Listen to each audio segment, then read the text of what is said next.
Harihi Om Sahana Vavatu Sahanao Bhunaktu Sahaviryan Karavavahai Tejasvinavadhitamastoma Vidvishavahai. Om Shanti Shanti Shanti.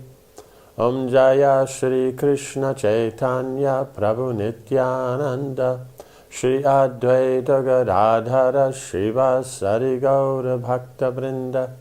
Hare Krishna Krishna Krishna Hare Hare, Hare Rama Rama Rama Hare Hare.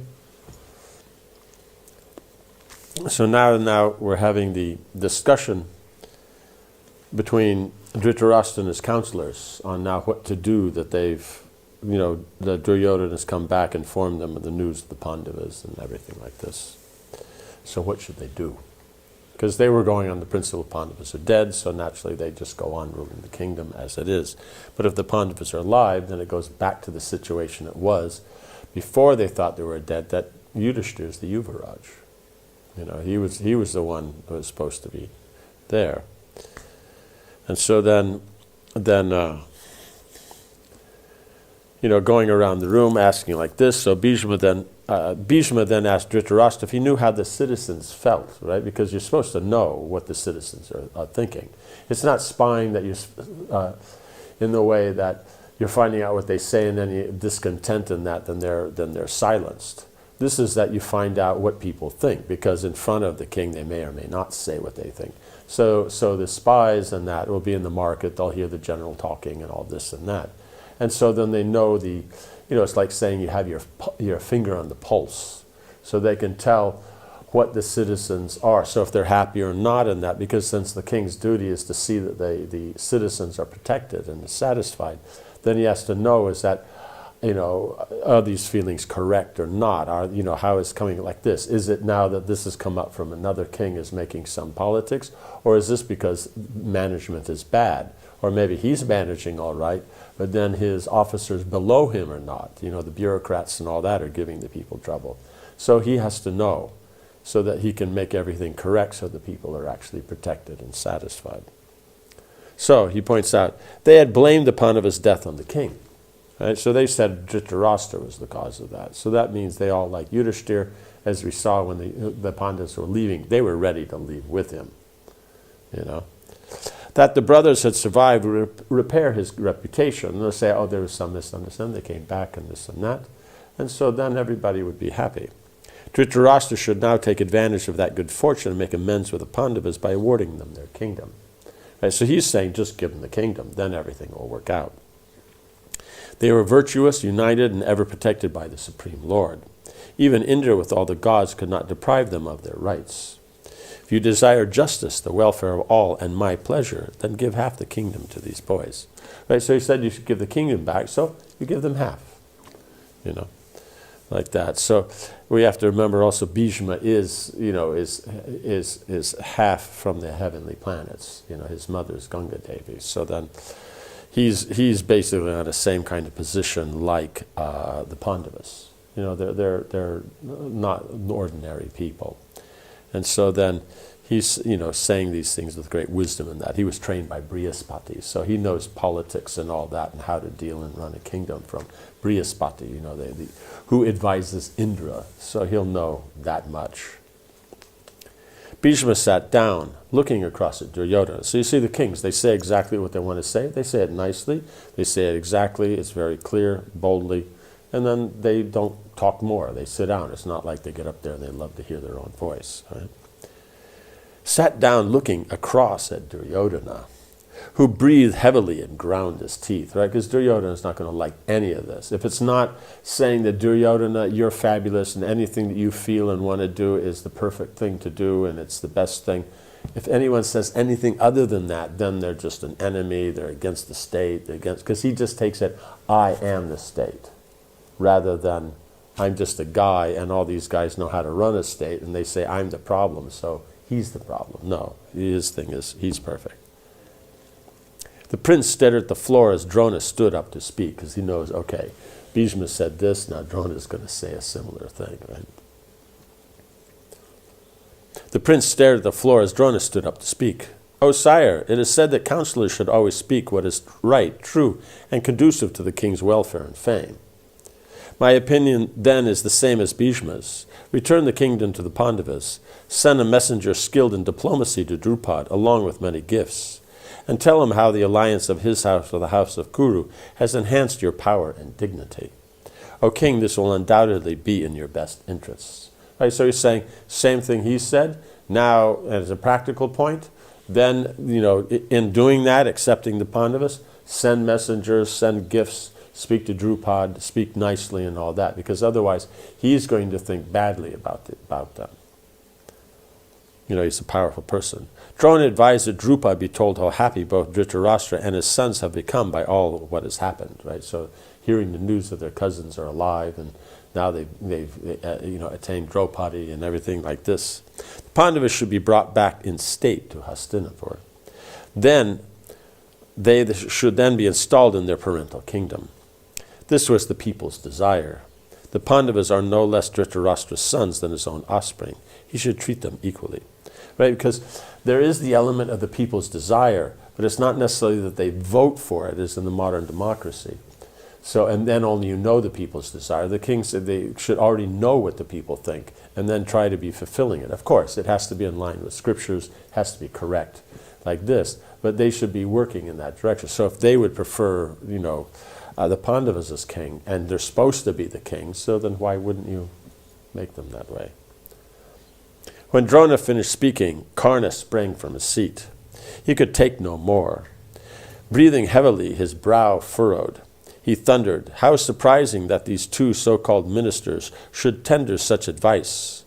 Although you have supported them, O king, they do not look to your good. While concealing the weakness in their heart, they speak words purporting to be in your interests." Karna fumed, because he's against the Pandavas like that. So even if it is correct, he's not going to see it. Bhishma and Drona's advice was useless. A man's happiness and distress depend upon destiny alone. Another person's acts could in no way affect anyone. Everything was fixed by fate. Right? So you see, as the materialist becomes this fatalistic kind of thing where they, if it doesn't go your way, there's nothing I can do. It's just like this, and it's just happening, and I don't want it to happen. Why is it happening? What can we do? Fate's not. But at the other times, they think, no, I will make the endeavor and I will change it. If it works, then they'll say, yes, see how good it is. I made my endeavor. I'm working. I change things. And if it doesn't, what can I do? Fate's like this and that. So it's either they're glorious for their work, or if it doesn't go right, there's nothing they can do. So they're always perfect, If in the course of destiny Dhritarashtra had acquired the throne, then who could oppose that? Why should they fear the Pandavas? Dhritarashtra had become king by fate's arrangement.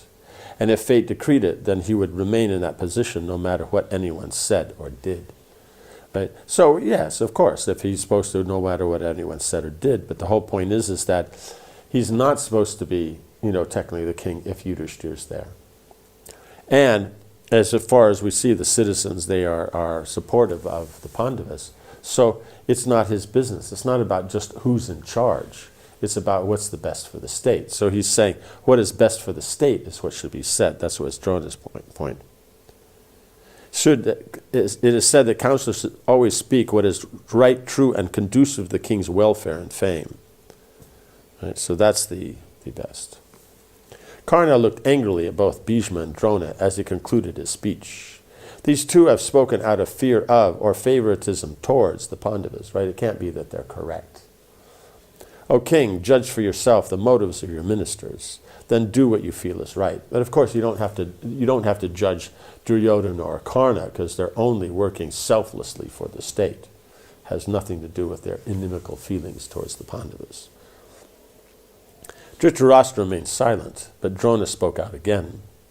Karna, you have spoken out of envy of the Pandavas. Due to your attachment for Duryodhana, you desire only to injure the Pandavas. You should know that what I have said is certainly for the benefit of this house. If we act otherwise, then in my opinion, the Kurus will be exterminated. And they acted otherwise, and the Kurus were exterminated, down to the last man, literally. Right? Dhritarashtra is not dead because he's blind, and so he's not on the battlefield, but everybody else. Vidura had been observing the situation closely. Now it was his turn to speak. He could see by Dhritarashtra's demur and silence that he was uncertain. The intelligent minister stood up and addressed the king. "O sire, after careful consideration, I cannot think of any better friends to you than Bhishma and Drona. They have spoken what is for your certain good, but you do not accept their advice. The foolish Karna may disagree with them, but their words are meant only for your welfare. It has never been seen that they gave you bad advice at any time." Right? Everything is accepted. Whatever they say, that's correct. But if it comes to the Pandavas and about their position, oh, then it's all wrong and they don't support the house. Everything else they've said, done, everything. But somehow or another, they're blinded by envy, as he pointed out. They are experienced, wise, and learned in Scripture. Neither of them are in any way less than Rama, the great son of Dasarath. They regard your sons and the Pandavas with equal eyes. Why then do you disregard their counsel? So they're saying, give back. They're not saying give the whole thing to them. They're saying give half the kingdom. They have a big kingdom. Vidura then gave his own views of the situation. Dhritarashtra's partiality towards his own sons would lead to his downfall. The Pandavas were powerful and fixed in virtue. They could not be overcome by force. Indeed, they were capable of withstanding even the gods in battle. And these aren't just, they're just saying that as some praise. They're literally, that's the position. It means we have to remember before, Arjuna, simply with carrying a torch in his hand, brought down a Gandharva king. And we know that Dhritarashtra's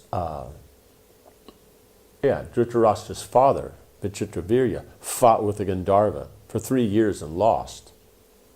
And Arjuna, in just one attack, knocked him out of his chariot unconscious and grabbed him by the hair and dragged him to Yudhishthira. While the grandfather, then he had fought for years and years and years, and then finally was defeated. So you can see is that even though their prowess is great, the Kurus, Pandavas are just in another dimension. Besides the mighty Drupad, they had Krishna and Balaram as allies, right? So that's nothing to sniff at, right? There was no doubt that wherever there was Krishna, there would be victory, because they know that he's the Supreme Lord. And so they all know that. So right here you have two Mahajans in the court. Vidura as Yamaraj and Bhishma. And they're saying this. That's 2 out of 12 in the universe. That's two of the greatest authorities in the universe. But whatever, due to their envy and that, they won't be able to take this properly. Standing before Dhritarashtra, Vidura spoke firmly. "Wash away, O king, the stain of ill repute brought about by the incident at Varnavata. Please the citizens of this state. Do what is just and proper and give to the Pandavas what is rightfully theirs. If you listen to the sinful advice of Duryodhana, Shakuni, and Karna, your kingdom and fortune will surely be annihilated." Dhritarashtra remains silent for some minutes. He doesn't say it'll be reduced or this, he'll be annihilated. Just nothing left. Dhritarashtra remained silent for some minutes. As much as he desired the advancement of his own sons over that of the Pandavas, he could not deny the truth of Vidura's words. Placing his hand upon his scepter, he said, "The learned Bhishma, the Rishi Drona, and your illustrious self, Vidura, have all spoken the truth about what is good for me. The Pandavas are certainly my sons and are entitled to this kingdom. Go, Vidura, and bring them here along with their mother. Bring too the celestial beauty, Draupadi. By good fortune the Pandavas live. By good fortune they have attained Drupad's daughter as their wife. By good fortune our strength has now increased," right? Because technically, if they're favorable, Drupad's now with them. And he's such powerful. Who can give them trouble? and they have Karna, like that. So Karna's there, Drupad's there, the Pandavas there. Who can deny the authority of the Kuru line? So as the dynasty, then they'll very comfortably be able to perform their duties as emperor of the world, very comfortably. By good fortune, our strength is now increased, and by good fortune, the wicked Pūrṇa is dead. Dhritarashtra dismissed the assembly. Duryodhana and Karna stormed out, closely followed by Dushasana and the other Kaurava princes. Vidura left and made preparations to go immediately to Kampilia, while the blind king was led back to the chambers by his servants. Early the next morning, Vidura departed for the Panchala kingdom. He took with him numerous jewels and various kinds of wealth for Drupad, the Pandavas, and Draupadi. A large contingent from Dhritarashtra's army accompanied him as he made his way along the smooth forest roads. Vidura had heard that Krishna had gone to Kampilia to visit the Pandavas, and he felt excited at the prospect of seeing that all-powerful personality, as well as his beloved nephews. Right, so they had gone back, the Krishna, to Mathura, and then from there they had, sent all kinds of gifts. But then now again he has come down to see them.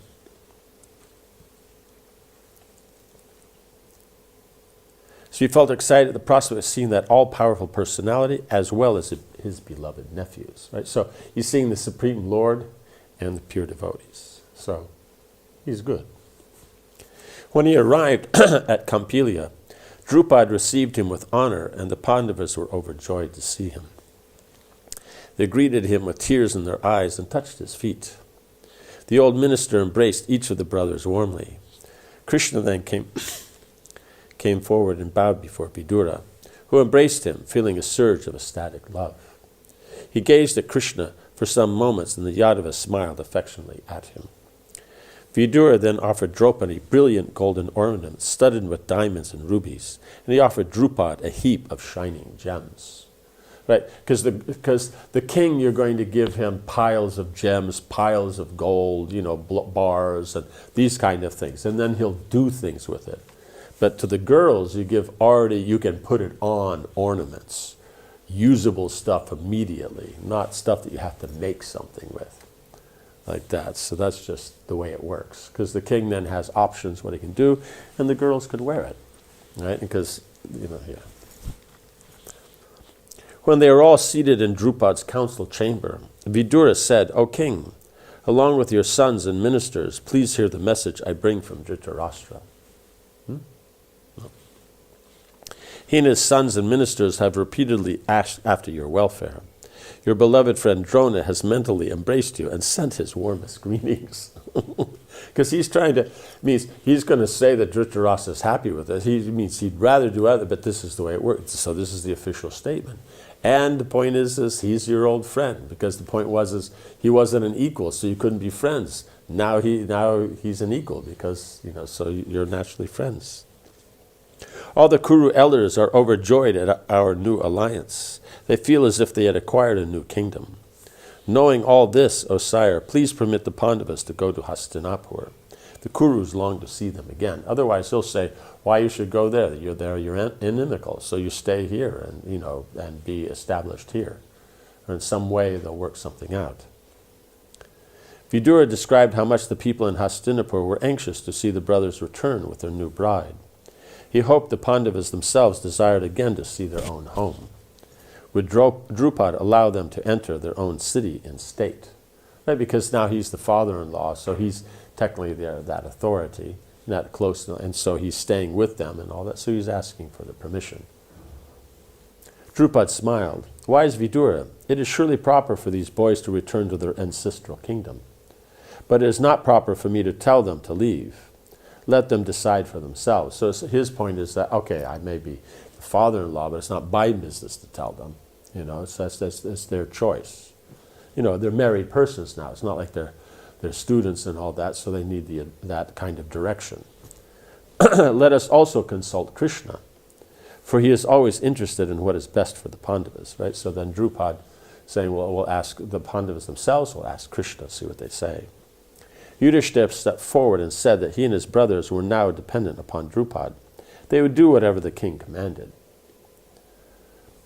Krishna said, in my view, the Pandavas should go to Hastinapur, but we should all abide by Drupad's opinion, for the king is learned in all aspects of virtue.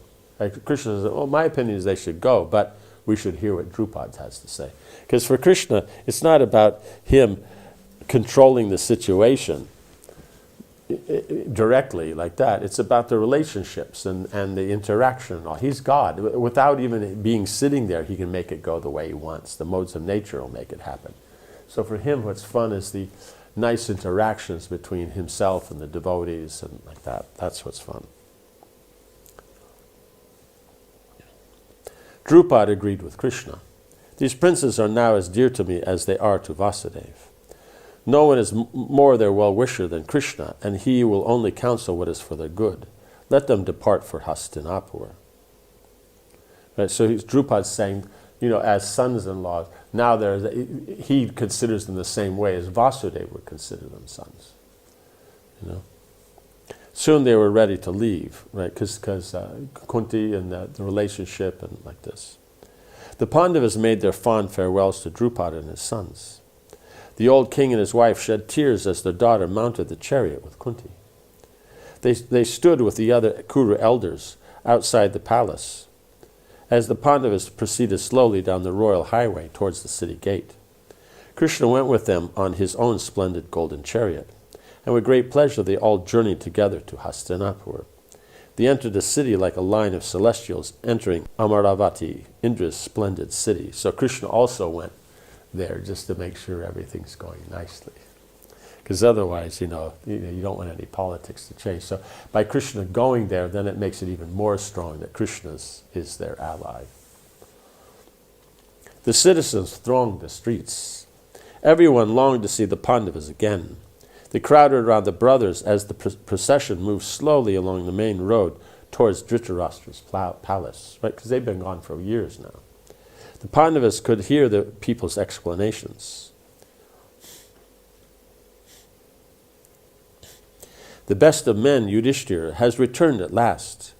That exalted soul knows the precepts of virtue. He regards us as if we were his nearest relatives. So that's the king is taking care of them as if they're his own relatives. That's the whole position. That's what the kings are supposed to do. It's not a matter of just a political position. Amongst themselves there may be politics, but the point is how they deal with the people. It has to be as if the people are relatives. So you're going to deal what's the best for them, how it's going to go. And so if they're doing things that are correct, that's going to be supported. They need things that's going to be taken care of. You're going to make arrangements. Of course, they have to work, do their duties. They can't be lazy and just expect the state to support them. But they still are, the best arrangements are made so they can do their duties. And at the same time is that if they're doing something wrong, then it's corrected. It's told to them what's wrong. It's just, it's according to Scripture, so it's consistent. And so then the people know if someone does something wrong, this happens, they're doing right, then of course. Like that. Not that people are doing wrong will be doing okay. People who are doing right will have problems. Today it seems that Pandu himself, beloved of the people, has come back from the forest. If we have ever given charity, if we have ever performed sacrifice, if we have any ascetic merits, then let the Pandavas live here for 100 years. Right? So that they're going to be there and do everything nicely for so long. It just means that it's perfect. The brothers smiled and raised their hands in blessings. Their eyes streamed with tears as they again saw their city and its people. Soon they saw Dhritarashtra and Bhishma, who had come out on the road to meet them. Right, so depending upon who it is, you might come out on the road or just wait there at the palace, or even sometimes, meet them at the gate or like this. So depending upon how's the mood and all that. So because the people were there, they wanted to meet, so you let them meet first, then Bhishma and Drona come out. Because once they come, it gets formal, everyone will stand back. But this way the people could go forward. The king and his minister embraced the Pandavas, who in turn greeted their elders with due reverence, touching their feet and bowing before them with folded hands. Yudhishthira then inquired after the welfare of the kingdom and its people, and was told that everything was flourishing, right? Because that's what we're saying. Dhritarashtra and Duryodhana know how to manage the kingdom, but the problem is it's not about the people. It's about just doing so that if they manage properly, people aren't upset. Then they stay in power. So it's about being in power rather than while they're in power, then take care of the people. So externally the effect is the same, but the attitude is different. That's why you see the people are hoping for the Pandavas, because there you have the proper relationship. It's not just this dry, formal governance. Gradually the party moved into Dhritarashtra's palace. After being worshipped by the Kuru elders, Krishna followed behind them. Duryodhana's wife, Dushala, met Draupadi and Kunti and accompanied them into Gandhari's quarters. Right, so the ladies are going to their own and have their own scene, where they sit out there, and the men, it's all that formal and all that kind of thing, and they'll go and just very relaxed.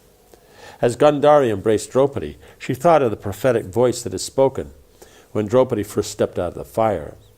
It was said that she would be the death of the world's Kshatriyas. Right? So Gandhari has a lot. It means her son is said as he's going to be the destruction of the Kuru dynasty.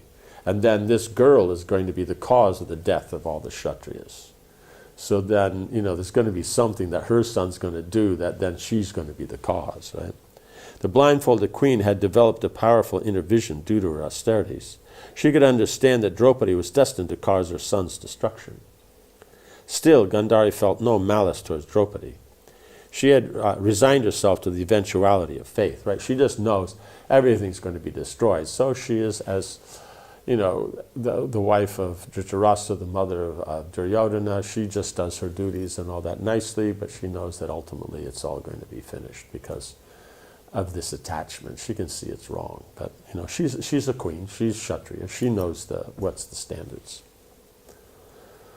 Duryodhana was wicked and selfish, right? But he'll deal nicely with his mother, so she'll reciprocate like that. But the problem is he has these qualities. His brothers followed him blindly.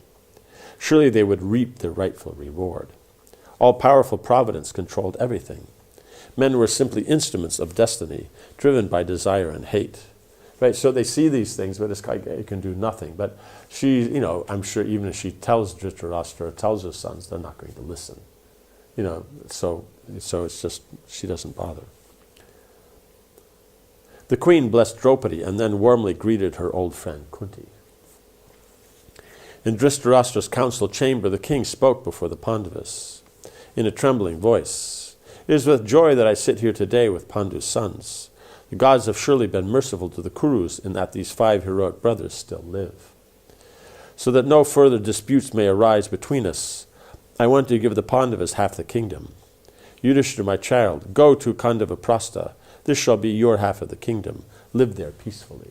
Right? So immediately he just gets down to business. I want to announce, give half the kingdom, right? Because the whole kingdom is Pandu's kingdom.